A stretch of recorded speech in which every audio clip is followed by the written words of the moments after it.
Dieu dit, quand Moïse a frappé le rocher et qu'a jailli l'eau donnée par l'Éternel, ce fut grâce à sa foi. Quand David a joué de la lyre avec son cœur rempli de joie pour me louer, moi, l'Éternel, ce fut grâce à sa foi.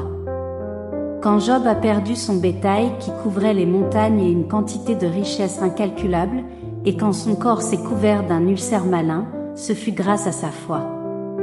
Quand il pouvait entendre ma voix et voir ma gloire, moi, l'Éternel, c'était grâce à sa foi. Que Pierre puisse suivre Jésus-Christ, c'était dû à sa foi.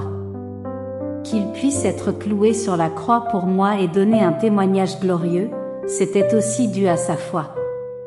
Quand Jean a vu l'image glorieuse du Fils de l'homme, ce fut grâce à sa foi. Quand il a vu la vision des derniers jours, ce fut d'autant plus grâce à sa foi. La raison pour laquelle les soi-disant multitudes des nations païennes ont obtenu ma révélation et sont parvenues à savoir que je suis revenu dans la chair pour faire mon œuvre parmi les hommes, c'est aussi grâce à leur foi.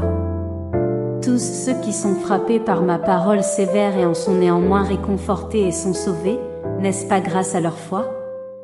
De nombreux saints à travers les âges ont été approuvés par Dieu et ont vu ses actions grâce à leur foi. Voulez-vous, comme eux, être une personne qui a une vraie foi en Dieu et gagner son approbation? N'hésitez pas à nous contacter en cliquant sur le bouton en dessous de l'image. Nous pourrons communiquer davantage sur la manière de parvenir à une véritable foi en Dieu.